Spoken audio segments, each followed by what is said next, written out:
آپ کے دل میں رچنس ہو تو فارغ کریں اپنے آپ،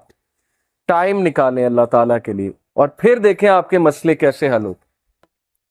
کئی لوگ سے میں نے سنا ہے، ایک بھائی بہت مشکل سے گزرے تھے، 2 سال پہلے کا واقعہ ہے، اور 6-7 مہینے ہو گئے ان کا وہ مسئلہ حل نہیں ہو رہا، ان کا وہ مسئلہ حل نہیں ہو رہا، کوئی فیملی پرابلم تھی۔ اور ایک دن مجھے ملے and he was so happy، اور انہوں نے مجھے ایک سینٹینس کہا جو میں کبھی نہیں بھولوں گا۔ انہوں نے کہا کہ علی بھائی all it took was one تہجد، that's it۔ لیکن 6 مہینے مجھے کبھی ٹائم نہیں ملا، مجھے لوگوں سے ملنے کا ٹائم مل گیا، مجھے لوگوں سے کہانیاں سنانے کا ٹائم مل گیا، لوگوں کی سننے کا ٹائم مل گیا، لیکن تہجد کا ٹائم نہیں مل رہا تھا۔ all it took was one تہجد، اور میرا مسئلہ حل ہو گیا۔ تو امام شافعی رحمہ اللہ نے کہا کہ میکنگ دعا ایٹ دا ٹائم آف تہجد is like an arrow which does not miss its target. تو باقی یہ کہ اللہ دعا آپ کریں اور نہ ملے یہ ایک الگ بات ہے، ظاہر ہے اللہ تعالیٰ وہی دیں گے جو بہتر ہے، لیکن یہ سینٹینس یاد رکھنے والا ہے کہ all it took was one تہجد۔ تو اپنے آپ کو فارغ کریں، ٹائم نکالیں اللہ تعالیٰ کے لیے، یہ آپ کے ہی لیے بہتر ہے۔ اور پھر یہ حدیث، انس بن مالک reported the messenger of Allah صلی اللہ علیہ وسلم said، Allah Almighty said، حدیث قدسی ہے،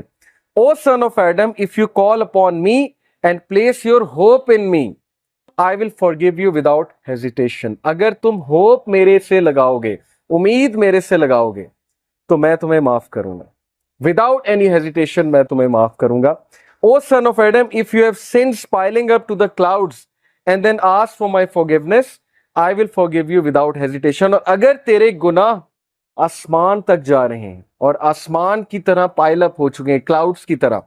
یعنی اتنے سنز ہو چکے ہیں کہ تم اسراف کر چکے ہو، اور تم مجھ سے معافی مانگو گے، میں تمہیں معاف کروں گا، لیکن سچے دل سے توبہ کرو گے، میرے پاس آؤ گے، میرے سے بات کرو گے، مجھے ریکگنائز کرو گے، تو میں تمہیں معاف کروں گا۔ تو کویسچن یہ ہے کہ کیا ہمارے ہوپس اللہ تعالیٰ سے لگے ہیں یا ہمارے ہوپس کریشن سے لگے ہیں؟ میں یوتھ سے بات کر رہا ہوں، میں حیران ہوں کہ ہم ایک انسان کے لیے راتیں جاگ لیتے ہیں، ہم اس کے لیے اپنے ڈیسیجنز چینج کر لیتے ہیں، کیریئر کے جو ہماری لائن ہے اس کو چینج کر دیتے ہیں ایک انسان کو پانے کے لیے، ایک انسان کے پیچھے دوڑتے ہیں، اور بعد میں ہمیں کوئی خاص فائدہ بھی نہیں ملتا، بعد میں ہمیں جو ہے وہ ریگریٹ ہوتا ہے کہ میں نے اتنا کچھ کیا اور آگے سے رزلٹ جو ہے وہ کچھ بھی نہیں ہے۔ تو یہ ہیں وہ مثالیں جو اللہ تعالیٰ ہمیں قرآن مجید میں بتا رہے ہیں، حدیث میں بتا رہے ہیں کہ تم میرے سے امید لگاؤ، تم میرے پاس آؤ، تم میرے سے مانگو، پھر دیکھو کہ تمہارا مسئلہ حل ہوتا ہے کہ نہیں ہوتا ہے۔ اور امید لگانے کے حوالے سے ابن تیمیہ رحمہ اللہ لکھتے ہیں، ان کی ایک کتاب ہے kalamullah.com پہ آپ جائیں تو وہاں پر ایک کتاب ہے ابن تیمیہ کی، I think relief from distress, yes exactly یہ نام ہے، ریلیف فرام ڈسٹریس سے ریلیف کیسے ملنا ہے، اوکے یہ کتاب ہے۔ وہ کتاب اس آیت کی تفسیر ہے، لا الہ الا انت سبحانک انی کنت من الظالمین، صرف ایک آیت کو پکڑا ہے ابن تیمیہ نے اور پوری کتاب لکھ دی۔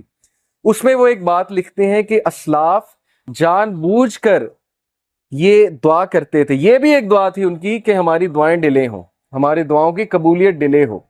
اب یہ ہمارے لیے، ہم جیسے لوگوں کے لیے جو دنیا میں بہت ڈوبے ہیں، بڑی عجیب بات ہے۔ ہم تو چاہتے ہیں یوں دعا قبول ہو،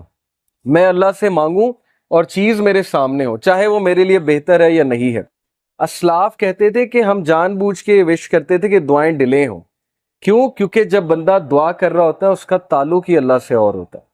تو وہ اس تعلق کو انجوائے کرتے تھے کہ ہم تکلیف میں ہیں، ہم کسی ڈسٹریس میں ہیں، بس ہم دعائیں کیے جائیں، تو یہ تعلق انہیں بہت لطف دیتا تھا۔ یہ ایک بہت ہائی لیول کی بات ہے۔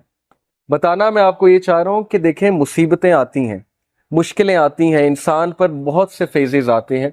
اور اس فیز میں اگر اللہ سے آپ کنیکٹ کر جائیں تو یہ آپ کے لیے خیر ہی خیر ہے، اور اس فیز میں اگر اللہ سے دور ہو جائیں تو پھر یہ شر ہے بہت۔